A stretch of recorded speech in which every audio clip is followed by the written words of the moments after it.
Well, hello everyone. Today I'd like to talk to you about one of my favorite locations in Israel, and it's actually a geographical route that goes from Jericho up to Jerusalem, and it's called the Ascent of Adumim. And this name derives from the Hebrew word that means red, because of the reddish color that's on the ascent, because due to the limestone there. And it's a really interesting route because of many of the different biblical events that took place there. But before we get into those biblical events, it's important to understand where this route starts. It starts down by the Dead Sea at Jericho and passes through two districts of Jericho. Now, why is this important? It's important to understand that there are actually two Jerichos because it resolves an apparent contradiction in the gospel accounts. During the account of Jesus healing blind Bartimaeus, Matthew and Mark describe Jesus healing him as he was going out of Jericho, while Luke describes him healing the man as he's approaching Jericho. So what's the problem? Is there a contradiction? There's not, but what's going on here is that it's from different eyewitness perspectives, from different angles. Two accounts have him going out and the other has him approaching because there are actually two Jerichos. One is the residential Jericho, where ancient Tel Jericho is located, and then the other one is called municipal Jericho, which was actually built up by the Hasmoneans and the Herodians later on, before the time of Jesus.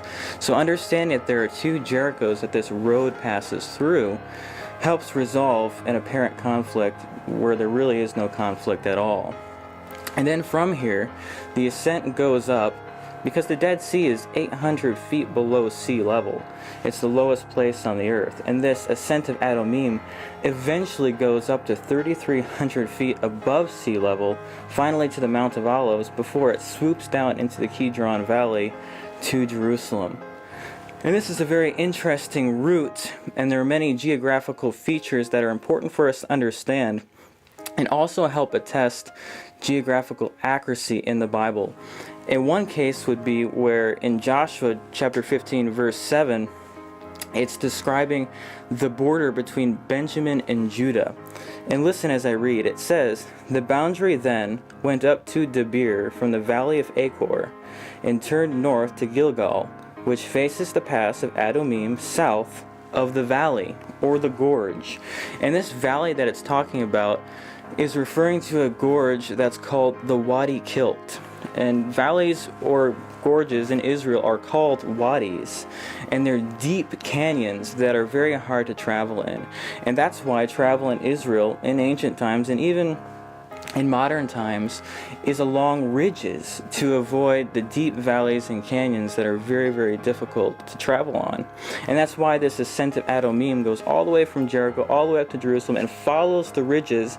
And even today, quite a bit of the portion, I would say maybe a mile and a half of the modern highway actually goes along the Ascent of Adumim part way up.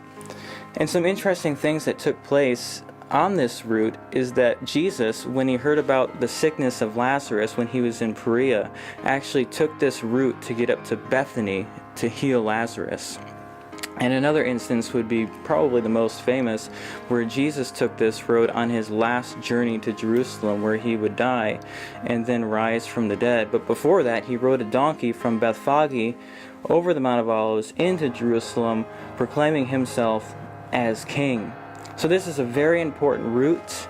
And then even today, there are some remnants of an old Turkish inn that's actually a museum now, where they have Sumerian artifacts, because some people believe that that's the traditional location where the account of the Good Samaritan happened, because this road is also associated with that event as well.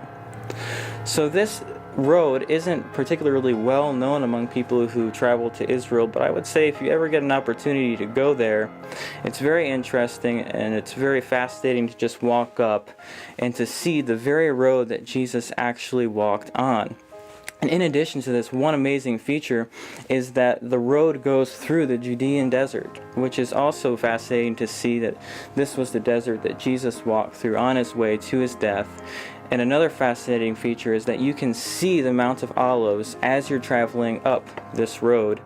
And it's really prominent today because of the 3 towers that are on the Mount of Olives. You can take pictures and you can see from miles away, all the way back toward Jericho, you can see the Mount of Olives. Jesus could see the place of his death as he was traveling on this road, and yet he still went because he had to die for the sins of the world and eventually rise from the dead, proclaiming victory over death. So this is an amazing location, and I hope you were excited to hear about it, as I definitely am. If you ever get to Israel, definitely visit the Ascent of Adumim.